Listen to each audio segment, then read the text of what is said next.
ತಾತ್ಕಾಲಿಕ ವೇಳಾಪಟ್ಟಿನ ನಾವು ಪ್ರಕಟಣೆ ಮಾಡಿದ್ವಿ. ಇವತ್ತು ಪದವಿ ಪೂರ್ವ ಸೆಕೆಂಡ್ PUC ಪರೀಕ್ಷೆಗಳ ಒಂದು ವೇಳಾಪಟ್ಟಿನ ಇವತ್ತು PUC ಮಂಡಳಿ ಏನ್ ನಿಶ್ಚಯ ಮಾಡಿದೆ ಅದನ್ನ ನಾನು ಪ್ರಕಟಣೆ ಮಾಡಕ್ಕೆ ಇಷ್ಟಪಡ್ತೀನಿ. ಕೋವಿಡ್-19 ಸೋಂಕಿನ ಪ್ರಕರಣದ ಹಿನ್ನೆಲೆಯಲ್ಲಿ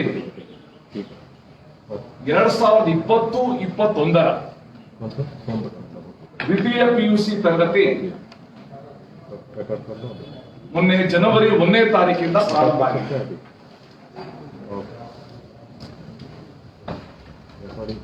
ಸೊ ನಮಗೆ ಲಭ್ಯ ಆಗುವ ಶೈಕ್ಷಣಿಕ ವರ್ಷ ಏನಿದೆ ಅದರ ಆಧಾರದ ಮೇಲೆ PUC ಪರೀಕ್ಷೆಗಳಿಗೆ ನಾವು ಸಿಲೆಬಸ್ ಕೂಡ ಇವತ್ತು ಫಿಕ್ಸ್ ಮಾಡಿದ್ದೀವಿ.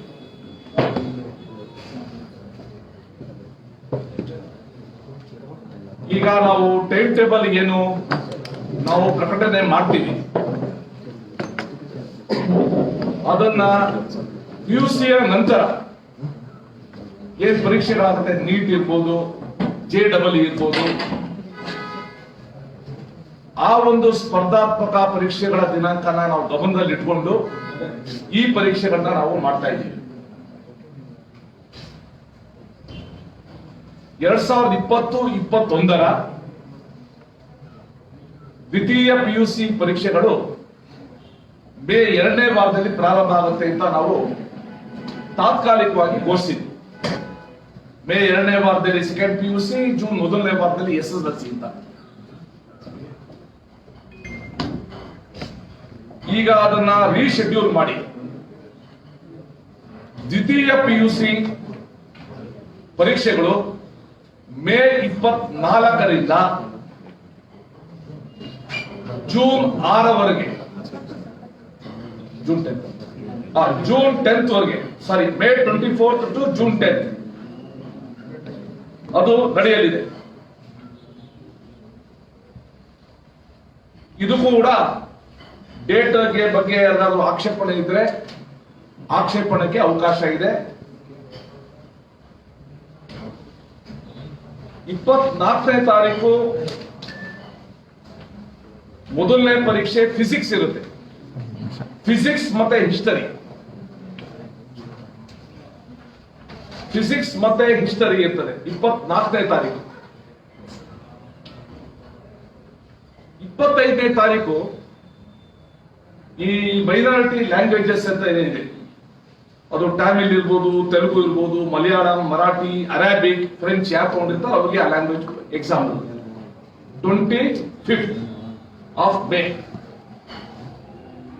26th ಆಫ್ ಮೇ ಬುಧವಾರ ಜಿಯಾಲಜಿ, ಭೂಗರ್ಭಶಾಸ್ತ್ರ, ಲಾಜಿಕ್, ಹೋಮ್ ಸೈನ್ಸ್ ಮತ್ತೆ ಬೇಸಿಕ್ ಮ್ಯಾಥ್ಸ್ ಇದು 26th. ಸರ್ ಇನ್ನೊಂದ್ಸತಿ repeat. 26th geology, logic, home science, basic maths. 27ನೇ ತಾರೀಕು optional Kannada, accountancy and mathematics. Mathematics Thursday 27th.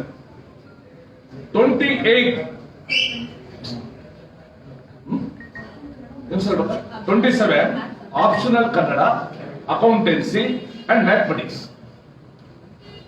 28 Urdu and Sanskrit.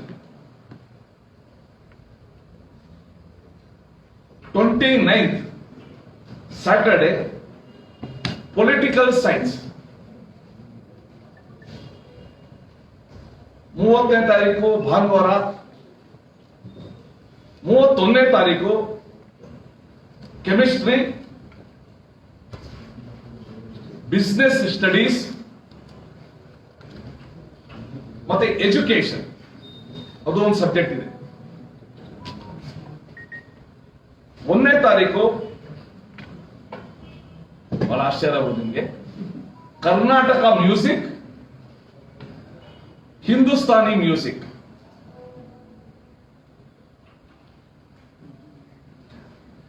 ಎರಡನೇ ತಾರೀಕು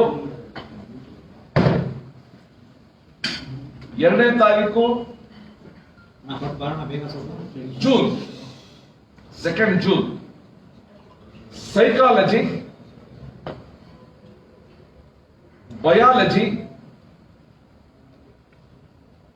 ಎಲೆಕ್ಟ್ರಾನಿಕ್ಸ್,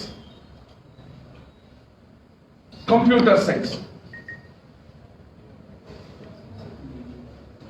3ನೇ ತಾರೀಕು ಗುರುವಾರ 3 June Thursday Hindi.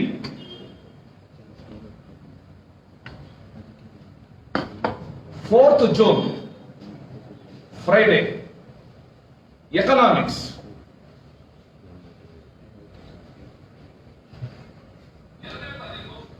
5th June Saturday Kannada.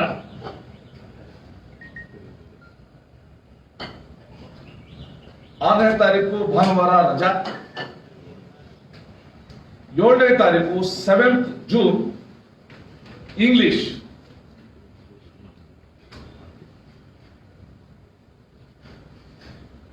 8th June ಮಂಗಳವಾರ, ಇದು ಬಹಳ ಮೈನರ್ ಸಬ್ಜೆಕ್ಟ್ಸ್, ಇದು ಬ್ಯೂಟಿ ಅಂಡ್ ವೆಲ್ನೆಸ್. ಹೆಣ್ಮಕ್ಳು ಸಬ್ಜೆಕ್ಟ್ ಇದೆಯಪ್ಪ. ಆಮೇಲೆ health care, automobile, sorry that is retail automobile, information technology. ಇದು ಮಂಗಳವಾರ, that is 8th of June. Retail automobile and information technology. 9ನೇ ತಾರೀಕು 9th ಜೂನ್ ಸೋಷಿಯಾಲಜಿ ಮತ್ತೆ ಸ್ಟ್ಯಾಟಿಸ್ಟಿಕ್ಸ್. ಸೋಷಿಯಾಲಜಿ ಮತ್ತೆ ಸ್ಟ್ಯಾಟಿಸ್ಟಿಕ್ಸ್. 10ನೇ ತಾರೀಕು ಜಿಯೋಗ್ರಫಿ. 10ನೇ ತಾರೀಕು ಜಿಯೋಗ್ರಫಿ. ಸೊ ಈ ರೀತಿ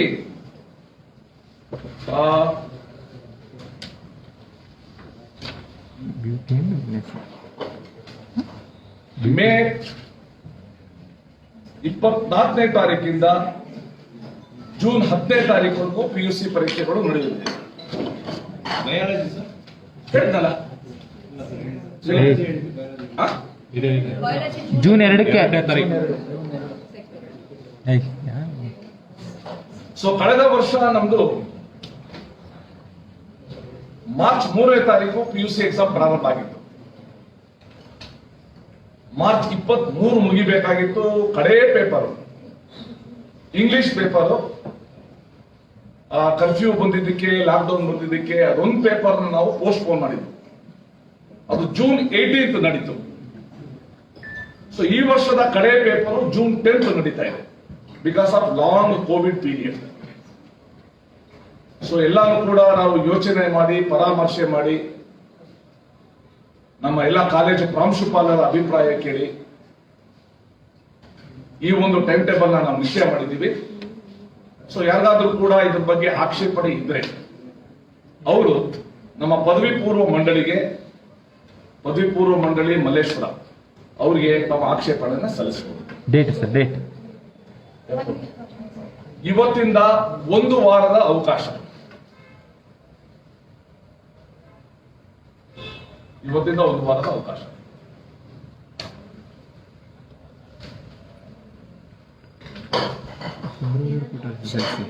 ಆಕ್ಷೇಪಣೆ if there is objection. Sir, SSLC 28ನೇ ತಾರೀಕು ತನಕ ಅದು ನಮ್ಗೆ ಇನ್ನೂ ಟೈಮ್ ಇತ್ತಲ್ಲ, ಅದಕ್ಕೋಸ್ಕರ. ಈಗ ಸ್ನೇಹಿತರೆ, ಕಳೆದ ಅನೇಕ ದಿನಗಳಿಂದ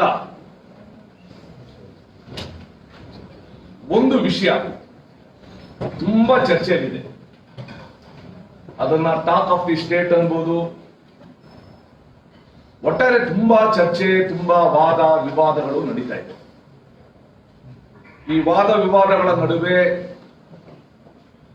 ಶಿಕ್ಷಣ ಇಲಾಖೆಯ ಉದ್ದೇಶವನ್ನೇ ಪ್ರಶ್ನಿಸುವ ಕೆಲವು ಕಾರ್ಯನೂ ಕೂಡ ಆಗಿದೆ. ಅದು ಅಂತಂದ್ರೆ ಖಾಸಗಿ ಶಾಲೆಗಳಲ್ಲಿ ವಿಧಿಸ್ತಾ ಇರುವ ಶುಲ್ಕಗಳ ಬಗ್ಗೆ, ಫೀ ಸ್ಟ್ರಕ್ಚರ್ ಬಗ್ಗೆ. ಈ ವರ್ಷ ಕೋವಿಡ್ ಕಾರಣದಿಂದ 2020ನೇ ಇಸ್ವಿ ಪೂರ್ತಿ ತರಗತಿಗಳು ನಡೆಯಲಿಲ್ಲ. ನಮ್ಮ ತರಗತಿಗಳು ಅಂತ ನಡೆದಿದ್ದು ಜನವರಿ 1ನೇ ತಾರೀಕಿಂದ 10th and 12th ಸ್ಟ್ಯಾಂಡರ್ಡ್, ಮತ್ತೆ ಜನವರಿ 1ನೇ ತಾರೀಕಿಂದ ಖಾಸಗಿ ಶಾಲೆಗಳು ಕೂಡ ಅನೇಕ ಕಡೆ ಭಾಗವಹಿಸಿರುವ ವಿದ್ಯಾಗಮ ಕಾರ್ಯಕ್ರಮ 6ನೇ ತರಗತಿಯಿಂದ. ಮತ್ತೆ ಈ ಕೋವಿಡ್ ಕಾರಣದಿಂದ ಸಮಾಜದ ಎಲ್ಲಾ ಸ್ತರದ ಜನರು ಕೂಡ ಆರ್ಥಿಕವಾಗಿ ಸಂಕಷ್ಟವನ್ನ ಎದುರಿಸಿದ್ದಾರೆ. ಇನ್ಫ್ಯಾಕ್ಟ್ ಆರ್ಥಿಕವಾಗಿ ಎಲ್ಲರ ಬಾಳು ಕೂಡ ಜರ್ಜರಿತ ಆಗಿದೆ ಅಂತ ಹೇಳಿದ್ರೆ ತಪ್ಪಾಗಲ್ಲ. ಸುಮಾರು 1 ವರ್ಷ ಹಿಂದೆ ಇದ್ದ ಆರ್ಥಿಕ ಪರಿಸ್ಥಿತಿ ಇವತ್ತು ಇಲ್ಲ. ಮತ್ತೆ ಒಬ್ಬೊಬ್ಬರದು ಕೂಡ ಆ ಕಷ್ಟ ಕೇಳಿದ್ರೆ ಬಹಳ ದುಃಖ ಆಗುತ್ತೆ. ಪೋಷಕರು ತಮ್ಮ ಮಕ್ಕಳ ಫೀಸ್ನ ಪಾವತಿ ಮಾಡದೇ ಇರೋ ಸ್ಥಿತಿಲಿ ಇದ್ರೆ, ಶಾಲೆಗಳಲ್ಲಿ ಶಿಕ್ಷಕರಿಗೆ ಅವರು ಸಂಬಳ ಕೊಡದೇ ಇರೋಂಥ ಸ್ಥಿತಿ. ಅನೇಕ ವಿಡಿಯೋಗಳು ಕೂಡ ನನಗೆ ಬಂತು. ಖಾಸಗಿ ಶಿಕ್ಷಕರು ಕೆಲಸ ಕಳ್ಕೊಂಡು ತರಕಾರಿ ಮಾಡ್ತಾ ಇರೋದು, ಬೇರೆ ಬೇರೆ ಕೆಲಸಗಳು ತೊಡಗಿರೋದು ಕೂಡ ಬಂದಿದೆ.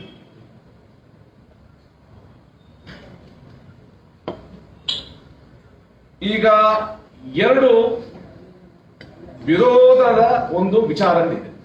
ಖಾಸಗಿ ಶಾಲೆಗಳದ್ದು ಒಂದು ವಿಚಾರ, ಪೋಷಕರದ್ದು ಒಂದು ವಿಚಾರ. ಪೋಷಕರು ನಮಗೆ ತರಗತಿಗಳೇ ನಡೆದಿರೋದ್ರಿಂದ ಫೀಸ್ ಯಾಕೆ ಕಟ್ಟಬೇಕು ಅನ್ನೋ ಒಂದು ವಿಚಾರನ ಅವರು ಪ್ರಕಟ ಮಾಡ್ತಾ ಇದ್ದಾರೆ, ಪ್ರತಿಭಟನೆ ಮಾಡಿದ್ದಾರೆ, ಹೋರಾಟಗಳನ್ನ ಮಾಡಿದ್ದಾರೆ. ಖಾಸಗಿ ಶಾಲೆಯವರು ನಮಗೆ ಫೀಸ್ ಕಟ್ಟದೇ ಇರೋದ್ರಿಂದ ನಾವು ನಮ್ಮ ಶಿಕ್ಷಕರಿಗೆ ವೇತನ ಕೊಡಕ್ ಆಗ್ತಾ ಇಲ್ಲ ಅಂತ ಅವರು ಕೂಡ ಪ್ರತಿಭಟನೆ, ಅವರು ಹೋರಾಟ, ಮನವಿ ಎಲ್ಲನೂ ಕೂಡ ಸಲ್ಲಿಸಿದ್ದಾರೆ. ಇದು ಕೇವಲ ನಮ್ಮ ರಾಜ್ಯದ ಪರಿಸ್ಥಿತಿ ಅಲ್ಲ, ಇದು ಇಡೀ ದೇಶದ ಪರಿಸ್ಥಿತಿ. ನಮ್ಮ ಇಲಾಖೆ ಪೋಷಕರ ಜೊತೆ ಖಾಸಗಿ ಶಾಲಾ ಸಂಸ್ಥೆಗಳ ಸಂಘಟನೆಗಳ ಜೊತೆ ಸಾಕಷ್ಟು ಸುತ್ತು ಚರ್ಚೆಗಳನ್ನ ನಾವು ಮಾಡಿದ್ದೀವಿ. ಎಲ್ಲರ ಅಭಿಪ್ರಾಯವನ್ನ, ಎಲ್ಲರ ಅನಿಸಿಕೆಯನ್ನ ನಾವು ಕೇಳಿದ್ದೀವಿ.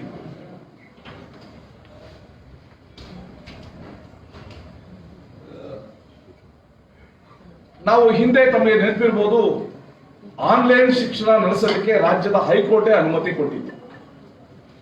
Online education is a fundamental right of A child ಅಂತ ಒಂದು ಮಾತನ್ನ ಹೇಳಿ ಅವರು ಅನುಮತಿ ಕೊಟ್ಟಿದ್ರು. ಪ್ರಾಯಶಃ in the month of June, July ಅವರು ಅನುಮತಿ ಕೊಟ್ಟಿದ್ರು. ಅದು ಕೊಟ್ಟ ನಂತರ ಅನೇಕ ಶಾಲೆಗಳಲ್ಲಿ ಆನ್ಲೈನ್ ಶಿಕ್ಷಣ ಅಂತ ಪ್ರಾರಂಭ ಮಾಡಿದ್ರು. ಪ್ರಾರಂಭ ಮಾಡಿದ್ಮೇಲೆ ಮತ್ತೆ ಈ ಫೀಸ್ ಬಗ್ಗೆ ಚರ್ಚೆ ಬಂದಾಗ, ತಗಾದೆ ಬಂದಾಗ, ನಾವು 5/9/2020 ಸೆಪ್ಟೆಂಬರ್ 5ನೇ ತಾರೀಕು ಒಂದು ಸುತ್ತೋಲೆನ ಹೊರಡಿಸಿದ್ವಿ.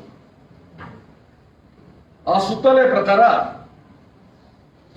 ಎಲ್ಲ ಮಕ್ಕಳು ದಾಖಲಾತಿ ಆಗಬೇಕು ಯಾವ್ದಾದ್ರು ಶಾಲೆಯಲ್ಲಿ. ಆ ದಾಖಲಾತಿ ಆಗುವಾಗ 1 ಕಂತಿನ ಶುಲ್ಕನ ಕಟ್ಟಬೇಕು ಅಂತ ಹೇಳಿದ್ವಿ. 1 ಟರ್ಮ್ ಫೀ ಕಟ್ಟಬೇಕು ಅಂತ ನಾವು ಹೇಳಿದ್ವಿ.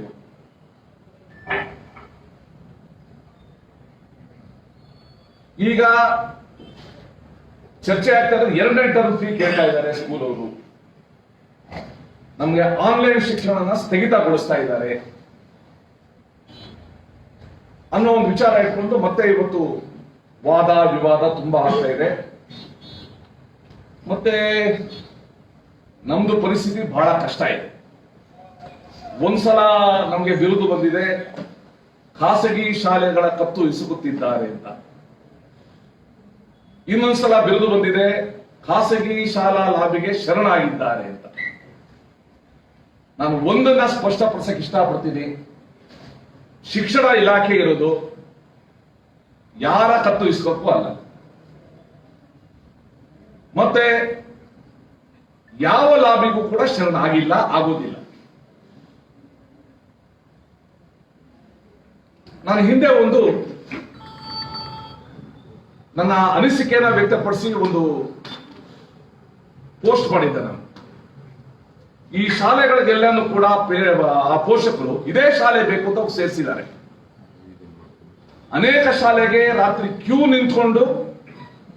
ಇಡೀ ಕ್ಯೂ ನಿಂತ್ಕೊಂಡು ಅರ್ಜಿ ತಗೊಂಡು ಅವರಿಂದ ಇವರಿಂದ ಶಿಫಾರಸು ಮಾಡಿ ಆ ಸೀಟ್ ಸಿಕ್ಕಿದಾಗ ಒಂದರೆ ಸ್ವರ್ಗದ ಒಂದು ಸುಖ ಅನುಭವಿಸಿದ್ದಾರೆ. ಅಂದ್ರೆ ಅಷ್ಟು ಪ್ರೀತಿ ಇತ್ತು ಆ ಶಾಲೆ ಬಗ್ಗೆ. ಆದ್ರೆ ಇವತ್ತು ಈ ಕೋವಿಡ್ ಕಾರಣದಿಂದ ಪೋಷಕರ ಮತ್ತು ಶಾಲೆಗಳ ಸಂಬಂಧ ಇವತ್ತು ಕಳೆದೋಗಿದೆ. ಯಾವ ಪೋಷಕರು ಇದೇ ಶಾಲೆಯಲ್ಲಿ ಸೀಟ್ ಬೇಕು ಅಂತ ಹೋಗ್ತಾ ಇದ್ರು, ಆ ಪೋಷಕರು ಗೇಟ್ ಆಚೆ ನಿಂತ್ಕೊಂಡು ಪ್ರೊಟೆಸ್ಟ್ ಮಾಡೋ ಒಂದು ಸ್ಥಿತಿ ಬಂದ್ಬಿಟ್ಟಿದೆ. ಪ್ರೊಟೆಸ್ಟ್ ಮಾಡೋದು, ಧಿಕ್ಕಾರ ಹಾಕುವುದು ಎಲ್ಲರೂ ಕೂಡ ಬಂದಿದೆ. ನಾವು ಅದಕ್ಕೆ ಹೇಳಿದ್ವು, ಎಲ್ಲಾ ಶಾಲೆಗಳಲ್ಲಿ ಶಾಲಾ ಉಸ್ತುವಾರಿ ಸಮಿತಿನ ಮಾಡಬೇಕು, ಸ್ಕೂಲ್ ಮ್ಯಾನೇಜ್ಮೆಂಟ್ ಕಮಿಟಿ. ಅಲ್ಲಿ ಕೂತ್ಕೊಂಡು ಸ್ಕೂಲು ಮತ್ತೆ ಪೇರೆಂಟ್ಸ್ ಕೂತ್ಕೊಂಡು ಚರ್ಚೆ ಮಾಡಬೇಕು. ಸ್ಕೂಲ್ ಪರಿಸ್ಥಿತಿನೂ ಅವ್ರಿಗೆ ಹೇಳ್ಬೇಕು, ಪೇರೆಂಟ್ಸ್ ಸ್ಥಿತಿನೂ ಕೂಡ ಅರಿಬೇಕು. ಪೇರೆಂಟ್ಸ್ಗೂ ಅನಿಸ್ಬೇಕು ನಮ್ ಸ್ಕೂಲ್ ಇದು ಅಂತ, ನಮ್ ಟೀಚರ್ಸ್ ಅಂತ. ಸ್ಕೂಲ್ಗೂ ಅನಿಸ್ಬೇಕು ಇದು ನಮ್ ಪೇರೆಂಟ್ಸ್ ಅಂತ. ಅರೆ ಅನ್ಫಾರ್ಚುನೇಟ್ಲಿ ಅದು ಆಗ್ಲಿಲ್ಲ. ಸೊ ಅದಕ್ಕೋಸ್ಕರ ಮತ್ತೆ ನಮ್ಮ ಆಯುಕ್ತರು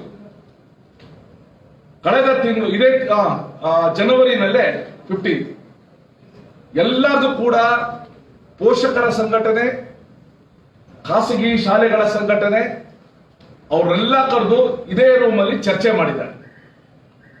ಚರ್ಚೆ ಮಾಡಿ ಎಲ್ಲರೂ ಕೂಡ ಮುಕ್ತವಾಗಿ ಅಭಿಪ್ರಾಯ ವ್ಯಕ್ತಪಡಿಸಲು ಕೂಡ ಅವರು ಅವಕಾಶ ಕೊಟ್ಟಿದ್ದಾರೆ. ಜೊತೆಗೆ ನಾವು ಇನ್ನೊಂದು ಮಾಡಿದ್ವು, ಕೋವಿಡ್ ಬಂದಾಗ ಈ ವರ್ಷ ಕೋವಿಡ್ ಬಂದಿದ್ದಕ್ಕೋಸ್ಕರ ಈ ವರ್ಷ ಯಾವುದೇ ಶಾಲೆ ತನ್ನ ಫೀಸ್ ಅನ್ನ ಜಾಸ್ತಿ ಮಾಡಬಾರ್ದು, ಮಾನವೀಯ ದೃಷ್ಟಿಯಿಂದ ಮಾಡಬಾರ್ದು. ಯಾವುದಾದ್ರೂ ಶಾಲೆ ಹೋದ ವರ್ಷಕ್ಕಿಂತ ಈ ವರ್ಷ ಶುಲ್ಕ ಕಡಿಮೆ ಮಾಡಿದ್ರೆ ಬಹಳ ಒಳ್ಳೆಯದು, ಅದನ್ನು ಸ್ವಾಗತ ಮಾಡ್ತೀವಿ ಅಂತ ಕೂಡ ನಾವು ಸುತ್ತೋಲೆ ಹೊರಡಿಸಿದ್ವಿ. ನಾನು ವಿಧಾನ ಪರಿಷತ್ತಿನ ಪದವೀಧರ ಕ್ಷೇತ್ರ ಮತ್ತು ಶಿಕ್ಷಕರ ಕ್ಷೇತ್ರದ ಪ್ರತಿನಿಧಿಗಳ ಜೊತೆ ಈ ಕುರಿತು ಚರ್ಚೆ ಮಾಡಿದ್ದೀನಿ. ಮತ್ತೆ ಅನೇಕ ಶಿಕ್ಷಣ ತಜ್ಞರ ಜೊತೆನೂ ಕೂಡ ಚರ್ಚೆ ಮಾಡಿದ್ದೀನಿ. ಈಗ ಖಾಸಗಿ ಅನುದಾನ ರಹಿತ ಶಾಲಾ ಆಡಳಿತ ಮಂಡಳಿಗಳ ಒಕ್ಕೂಟ, ಪೋಷಕರ ಸಂಘಟನೆಗಳ ಒಕ್ಕೂಟದ ಜೊತೆನೂ ಕೂಡ ಚರ್ಚೆ ಮಾಡಲಾಗಿದೆ. ಇದ್ರ ಜೊತೆಗೇನೆ ಮೈಸೂರಿನ ಭಾಗದ ವಿವಿಧ ಶಾಲಾ ಕಾಲೇಜುಗಳು, ಆಯಾ ಸಂಘಟನೆಗಳನ್ನು ಕೂಡ ನಾವು ಕರೆದಿದ್ವು ಮಾತುಕತೆಗೆ. ದಕ್ಷಿಣ ಕನ್ನಡ ಭಾಗದ ಶಾಲಾ ಕಾಲೇಜುಗಳು ಕೂಡ ಬಂದಿದ್ವು ಚರ್ಚೆಗೆ. ಸೊ ಹೀಗೆ ಎಲ್ಲರ ಜೊತೆನೂ ಕೂಡ ಚರ್ಚೆ ಮಾಡಿದ್ದೀವಿ. ಮತ್ತೆ ಖಾಸಗಿ ಶಾಲಾ ಸಂಘಟನೆಗಳಾದ ಕ್ಯಾನ್ಸ್, ರುಪ್ಸಾ, ಮತ್ತೆ ಕುಸುಮ, CBSE, ICSE ಈ ಶಾಲಾ ಸಂಘಟನೆಗಳು ಸೇರಿದಂತೆ ಎಲ್ಲರ ಜೊತೆನೂ ಕೂಡ ಸಾಕಷ್ಟು ಸಲ ಮಾತಾಡಿದ್ದೀವಿ. ಈ ಎಲ್ಲ ಚರ್ಚೆ ಆದಮೇಲೆ ನಮ್ಮ ಆಯುಕ್ತರು, ಪ್ರಧಾನ ಕಾರ್ಯದರ್ಶಿಗಳು ಕೂಲಂಕುಷವಾಗಿ ಚರ್ಚಿಸಿದ ನಂತರ, ನನ್ನ ಜೊತೆ ಚರ್ಚಿಸಿದ ನಂತರ ನಿನ್ನೆ ಮುಖ್ಯಮಂತ್ರಿಗಳ ಜೊತೆನೂ ಕೂಡ ಈ ಕುರಿತು ಏನ್ ಮಾಡಬಹುದು ಅಂತ ನಾವು ವಿಚಾರವನ್ನ ಪ್ರಸ್ತಾಪ ಮಾಡಿದ್ದೀವಿ. ಅವ್ರ ಜೊತೆ ಸಮಾಲೋಚನೆ ಮಾಡಿದ್ದೀವಿ.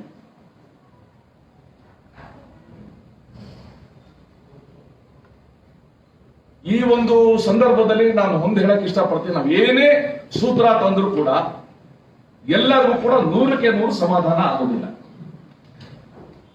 ಯಾಕಂದ್ರೆ ಅವರ ದೃಷ್ಟಿಯಿಂದಲೇ ಅವ್ರು ನೋಡೋದು ಸಹಜ. ಆದ್ರೆ ನಾವೆಲ್ಲಾನು ಕೂಡ ಬ್ಯಾಲೆನ್ಸ್ ಮಾಡಿ ತರಲಿಕ್ಕೆ ನಾವು ಕ್ರಮ ತಗೊಂಡಿದ್ದೀವಿ. ಮತ್ತೆ ಶಿಕ್ಷಣ ಕಾಯ್ದೆ ಇದೆ. ಶಿಕ್ಷಣ ಕಾಯ್ದೆ ಅನುಸಾರವಾಗಿ ಸರ್ಕಾರಕ್ಕೆ ಶುಲ್ಕ ನಿಯಂತ್ರಣದ ಬಗ್ಗೆ ಅಧಿಕಾರ ಇರೋದನ್ನ ಹೈಕೋರ್ಟ್ ಒಪ್ಕೊಂಡಿದೆ ಅಥವಾ ಹಸಿರು ನಿಶಾನೆ ತೋರಿಸಿದೆ. ಜೊತೆಗೆ ಇವತ್ತು ದೇಶದಲ್ಲಿ ಈ ಒಂದು ಪ್ಯಾಂಡಮಿಕ್ ಇರೋದ್ರಿಂದ ಈ ಸಾಂಕ್ರಾಮಿಕ ಕಾಯ್ದೆಗಳ ನಿಯಂತ್ರಣ ಕಾಯ್ದೆನೂ ಕೂಡ ಹೊಂದಿದೆ.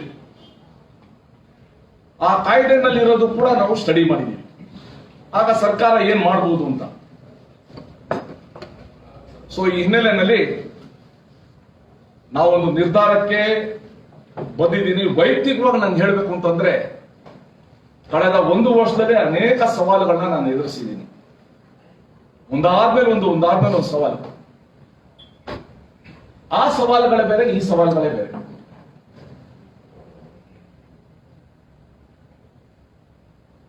ಇವತ್ತು ಪರಿಹಾರ ಹುಡುಕ್ಬೇಕು. ಯಾಕಂದ್ರೆ ಪ್ರತಿ ದಿವಸ ನಾನೇ ಆಹಾರ ಆಗ್ತಾ ಇದ್ದೀನಿ. ಅದಕ್ಕೊಂದು ಫುಲ್ ಸ್ಟಾಪ್ ಹಾಕೋಣ, ಪೋಷಕರಿಗೆ ಅನುಕೂಲ ಆಗಲಿ ಅಂತ ನಾವೊಂದು ನಿರ್ಧಾರ ಮಾಡಿ ಇದಕ್ಕೆ ಬಂದಿದ್ದೀವಿ. ಈ ನಿರ್ಧಾರ ಏನು ಅಂತಂದ್ರೆ, ಈ ಸಾಲಿಗೆ ಅಂದ್ರೆ 2020-21ನೇ ಸಾಲಿಗೆ ಸೀಮಿತಗೊಂಡಂತೆ, this applies to only this year, ರಾಜ್ಯದಲ್ಲಿರುವ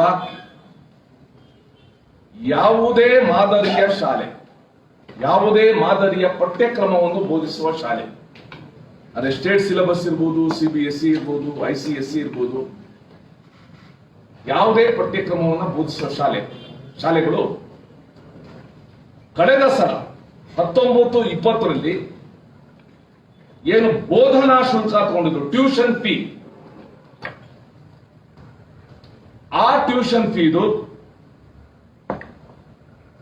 70% ಅನ್ನ ಇವತ್ತು ಪೋಷಕರಿಂದ ಒಟ್ಟು ಶುಲ್ಕವಾಗಿ ಪಡೆಯತಕ್ಕದ್ದು. ಯಾಕಂದ್ರೆ 6 ತಿಂಗಳು ಶಾಲೆಗಳು ನಡೆದಿಲ್ಲ, ಈ ಉಳಿದಿರೋದು 4 ತಿಂಗಳು.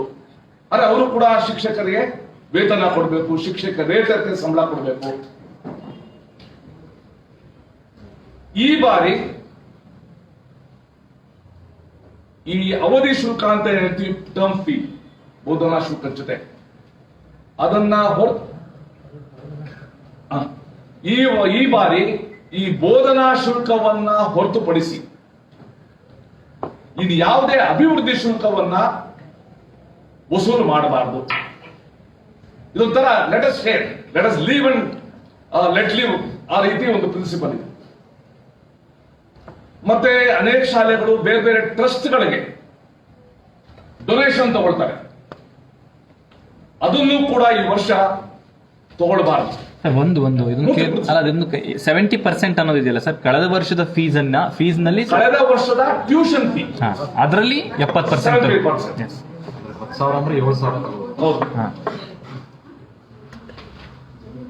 ಅಂಡ್ ಅದೆಲ್ಲ ನೀವು ತಗೊಳಂಗಿಲ್ಲ, ಯಾವುದೋ ಅಭಿವೃದ್ಧಿ ಶುಲ್ಕ ಅದೇನೇನು ಶುಲ್ಕ ಅದನ್ನೆಲ್ಲ ತಗೊಳಂಗಿಲ್ಲ. ಜೊತೆಗೆ ಯಾವ್ದಾದ್ರು ಶಿಕ್ಷಣ ಸಂಸ್ಥೆ ಇಲ್ಲ ನಾವು ಇದಕ್ಕಿಂತ ಕಡಿಮೆ ತಗೋತೀವಿ ಅಂದ್ರೆ ಬಹಳ ನಾವು ಸಂತೋಷದಿಂದ ಅದಕ್ಕೆ ಸ್ವಾಗತ ಕೊಡ್ತೀವಿ. ಅಂಡ್ ಇನ್ಫ್ಯಾಕ್ಟ್ ನನಗೆ ಡಾಕ್ಟರ್ ಗುರುರಾಜ್ ಕರ್ಜಿಗೆ ಅವರು ಹೇಳಿದ್ರು, ಅವರು ಯಾವ ಶಾಲೆಗಳಿಗೆ ಸಂಬಂಧಿತ ಇದ್ದಾರೆ ಅಲ್ಲೆಲ್ಲರೂ ಕೂಡ 40% ಈ ವರ್ಷ ಡಿಡಕ್ಷನ್ ಕೊಟ್ಟಿದ್ದಾರೆ ಕೋವಿಡ್ ಕಾರಣದಿಂದ ಅಂತ. ಮತ್ತೆ ಬಹುತೇಕ ಶಾಲೆಗಳು ನಮ್ಮ ಹತ್ರ ಮಾತಾಡಿದ್ದಾರೆ, ನಾವು 25-30% ಶುಲ್ಕ ರಿಡಕ್ಷನ್ ಮಾಡ್ಲಿಕ್ಕೆ ನಾವು ಸಿದ್ಧ ಇದ್ದೀವಿ, ನಮಗೂ ಕೂಡ ಗೊತ್ತಿದೆ ಅಂತ ಅವರಾಗೆ ಮುಂದೆನೂ ಕೂಡ ಬಂದಿದ್ದಾರೆ. ಆಮೇಲೆ ಈಗ ಏನ್ ಫೀಸ್ ಕೊಡ್ಬೇಕು,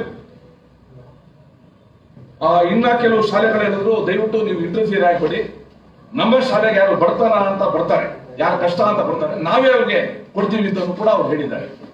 ಅದೇ ಎಲ್ಲೋ ಅದು ಸರಿ ಹೋಗ್ತಾ ಇಲ್ಲ. ಒಂದು ಯಾವ್ದೋ ಸೂತ್ರ ಬೇಕು ಅಂತ ಎಲ್ಲರೂ ಕೂಡ ಕೇಳ್ತಾ ಇದ್ದಾರೆ. ಸೊ ಅದಕ್ಕೋಸ್ಕರ ಈಗ ಪೇ ಮಾಡಬೇಕಾದ ಶುಲ್ಕ ಏನಿದೆ ಅದನ್ನ 2 ಕಂತುಗಳಲ್ಲಿ 2 ಇನ್ಸ್ಟಾಲ್ಮೆಂಟ್ಸ್ ಅಲ್ಲಿ ಅಥವಾ ಅವ್ರಿಗೆ 3 ಇನ್ಸ್ಟಾಲ್ಮೆಂಟ್ಸ್ ಅಲ್ಲಿ ಅವ್ರಿಗೆ ಕಟ್ಟಲಿಕ್ಕೆ ಅವಕಾಶ ಕೊಡಬೇಕು. Because they are also in a difficult situation. ಅಕಸ್ಮಾತ್ ಸ್ಕೂಲ್ ರಿಯಾಯಿತಿ ವಿಷಯದಲ್ಲಿ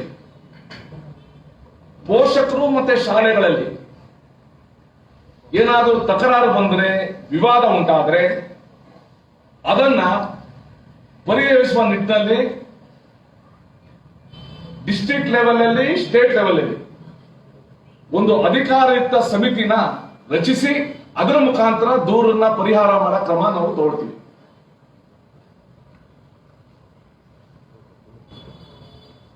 ಸೊ ಇಷ್ಟು ಒಂದು ನಿರ್ಧಾರವನ್ನ, ಅಕಸ್ಮಾತ್ ಯಾರಾದ್ರೂ ಕೂಡ ಈ ವರ್ಷ ಫೀಸ್ ಜಾಸ್ತಿ ಕಟ್ಟಿದ್ರೆ ಈಗಾಗಲೇ ಆ ಹೆಚ್ಚುವರಿ ಫೀಸ್ ಅನ್ನ ಮುಂದಿನ ವರ್ಷ ಅಡ್ಜಸ್ಟ್ ಮಾಡ್ಕೊಳ್ಬೇಕು ಅನ್ನೋದು ಕೂಡ ನಮ್ಮ ಈ ಆರ್ಡರ್ ಸೇರಿಸ್ತಾ ಇದ್ದೀವಿ. ಸೊ ಅದಕ್ಕೋಸ್ಕರ ನಾನು ಎಲ್ಲರಲ್ಲಿ ಕೇಳ್ಕೊಳ್ತೀನಿ, ಈ ಒಂದು ವರ್ಷ, ಇಂಥ ವರ್ಷ ಬರೋದು ಬೇಡ ಅಂತ ನಾವೆಲ್ಲರೂ ಕೂಡ ಪ್ರಾರ್ಥನೆ ಮಾಡ್ತಾ ಇದ್ದೀವಿ, ಹಾರೈಸ್ತಾ ಇದ್ದೀವಿ. ಈ ಒಂದು ವರ್ಷ ನಾವೆಲ್ಲರೂ ಕೂಡ ಕೊಟ್ಟು ತಗೊಳ್ಳುವ, ಎಲ್ಲರೂ ಕೂಡ ನಮ್ಮವರು ಅಂತ ಕಾಣುವ ಒಂದು ಮನಸ್ಥಿತಿ ಪೋಷಕರಿಗೂ ಬರಲಿ, ಶಾಲೆಗಳಿಗೂ ಬರಲಿ. ಅದರಿಂದ ಮಾತ್ರ ಈ ಸಮಸ್ಯೆಗೆ ಪರಿಹಾರ ಸಾಧ್ಯ ಅಂತ ಎಲ್ಲರಿಗೂ ಕೂಡ ನಮ್ಮ ಸಮಾಲೋಚನೆ ನಂತರ ಬಂದಿರೋ ಒಂದು ಅಭಿಪ್ರಾಯ. ಆ ಒಂದು ಆದೇಶವನ್ನ ಇವತ್ತು ನಾವು ಪ್ರಕಟಣೆ ಮಾಡ್ತಾ ಇದ್ದೀವಿ.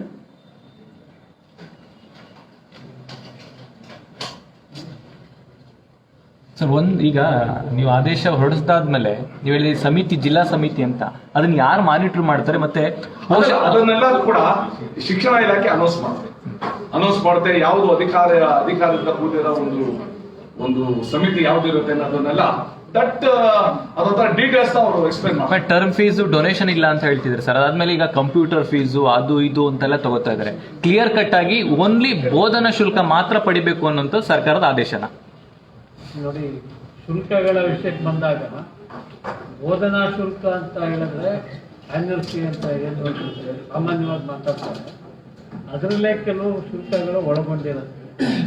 ಉದಾಹರಣೆಗೆ ಶಿಕ್ಷಕರ ವೇತನ, ಶಿಕ್ಷಕೇತರ ವೇತನ, ನಂತರ ಈ ಲೈಬ್ರರಿ ಫೀ, ಇದು ಏನು ಲ್ಯಾಬೊರೇಟ್ರಿ, ಕ್ರೀಡಾಂಗಣದ ಶುಲ್ಕ, ಈ ಥರದ್ದೆಲ್ಲ ಸೇರಿರುತ್ತೆ. ಅದೆಲ್ಲ ಸೇರಿ ಬೋಧನಾ ಶುಲ್ಕವನ್ನು ನಿಗದಿ ಮಾಡೋದು. ಅದರ ಹೊರತುಪಡಿಸಿ ಕೆಲವು ಶುಲ್ಕಗಳಿವೆ. ಉದಾಹರಣೆಗೆ ಈಗಾಗಲೇ ಮಾನ್ಯ ಸಚಿವರು ಹೇಳಿದಾಗೆ ಬೋಧನಾ ಶುಲ್ಕ ಹೊರತುಪಡಿಸಿದ ಅಂದರೆ ಒಂದು ಅಭಿವೃದ್ಧಿ ಶುಲ್ಕ, ಶಾಲಾ ಅಭಿವೃದ್ಧಿಗೋಸ್ಕರ 2,500 ರೂಪಾಯಿಗಳ ಮಿತಿನಲ್ಲಿ ಕಲೆಕ್ಟ್ ಮಾಡಲಿಕ್ಕೆ ಇದೆ. ಅದಕ್ಕಿಂತ ಹೆಚ್ಚಿನ ನಮಗೆ ದೂರುಗಳು ಬರೋದೇನೆಂದರೆ, ಶಿಕ್ಷಣ ಸಂಸ್ಥೆಗಳನ್ನು ನಡೆಸ್ತಾ ಇರೋ ಟ್ರಸ್ಟ್ಗಳ ಹೆಸರಿಗೆ ಒತ್ತಿಗೆ ತಗೊಳ್ತಾರೆ. ಅದನ್ನು ಕೂಡ ಈ ಸಲ ಬ್ಯಾನ್ ಮಾಡಿದ್ದೀವಿ. ಮತ್ತು ಕೆಲವು ಐಚ್ಛಿಕ ಶುಲ್ಕಗಳು ಅಂತ ಇದೆ, ಆಪ್ಷನಲ್. ಉದಾಹರಣೆಗೆ ಕೆಲವು ಶಾಲೆಗಳಲ್ಲಿ ಸ್ವಿಮ್ಮಿಂಗ್ ಪೂಲ್ ಇರಬಹುದು, ಸ್ವಿಮ್ಮಿಂಗ್ ಪೂಲ್ ಬಳಸೋರಿಗೆ ಆ ಶುಲ್ಕ ವಿಧಿಸ್ತಾರೆ. ಟ್ರಾನ್ಸ್ಪೋರ್ಟೇಷನ್ ಇದೆ, ಎಲ್ಲರೂ ಟ್ರಾನ್ಸ್ಪೋರ್ಟೇಷನ್ ಬಳಸಲ್ಲ, ಯಾರು ತಗೊಳ್ತಾರೆ ಅವ್ರಿಗೆ ಟ್ರಾನ್ಸ್ಪೋರ್ಟೇಷನ್ ಫೀ ಆಗ್ತಾರೆ. ಅಥವಾ ಇನ್ನೂ ಯಾವುದಾದ್ರೂ ಇತರೆ ಎಕ್ಸ್ಟ್ರಾ ಚಟುವಟಿಕೆಗಳು, ಯಾವುದು ನಮ್ಮ ರೆಗ್ಯುಲರ್ ಕರಿಕ್ಯುಲಮ್ನಲ್ಲಿ ಇಲ್ದಿರೋಂಥ ಚಟುವಟಿಕೆಗಳೇನಾದರೂ ಇದ್ದು ಅದಕ್ಕೆ ಎಕ್ಸ್ಟ್ರಾ ಚಾರ್ಜ್ ಮಾಡ್ತಾ ಇದ್ದಾರೆ. ಎಲ್ಲಿ ಪಾಲ್ಗೊಳ್ಳುವಿಕೆ ಐಚ್ಛಿಕವಾಗಿರುತ್ತೆ ಅಂತಹ ಶುಲ್ಕಗಳನ್ನು ತಗೊಳ್ಳಂಗಿಲ್ಲ. ಯಾಕಂದರೆ ಅವು ಯಾವುಗಳನ್ನು ಕೊಡ್ತಾ ಇಲ್ಲ, ಈಗ ಆ ಸರ್ವಿಸ್ಗಳಾದರೂ ಸಿಗ್ತಾ ಇಲ್ಲ, ಎಕ್ಸ್ಟ್ರಾ ಸರ್ವಿಸ್ ಆ ಥರ. ಅದನ್ನು ಹೊರತುಪಡಿಸಿ ಆನ್ಲೈನ್ ವಿಷಯಕ್ಕೆ ಸಂಬಂಧಪಟ್ಟ ಹಾಗೆ ಈಗಾಗಲೇ ಸರ್ಕಾರ ಹಿಂದೆನೇ ಸ್ಪಷ್ಟಪಡಿಸಿದೆ, ಆನ್ಲೈನ್ ಎಜುಕೇಷನ್ ಕೊಡಬೇಕು, ಆದರೆ ಅದಕ್ಕೋಸ್ಕರ ಎಕ್ಸ್ಟ್ರಾ ಶುಲ್ಕ ತಗೊಳ್ಳಂಗಿಲ್ಲ. ಏನು ಬೋಧನಾ ಶುಲ್ಕದಲ್ಲ ಅದು ಕೂಡ ಕವರ್ ಆಗಬೇಕು. ಪರೀಕ್ಷೆ ಶುಲ್ಕ ಸರ್, ಅದೆಲ್ಲ ಬೋಧನಾ ಶುಲ್ಕದ ಒಳಗಡೆ ಬರುತ್ತೆ. SSLC 10th ಮತ್ತು 12th ಶಾಲೆಗಳಿಗೆ ಏನು ಬೋರ್ಡ್ ಎಕ್ಸಾಮಿನೇಷನ್ ಇರುತ್ತೆ ಅದಕ್ಕೆ ಪರೀಕ್ಷಾ ಶುಲ್ಕ ಬೋರ್ಡ್ಗಳಿಗೆ ಕಟ್ಟಬೇಕಾಗುತ್ತೆ, ಅದು ಸ್ಕೂಲ್ ಅವ್ರು ತಗೊಳ್ಳಲ್ಲ.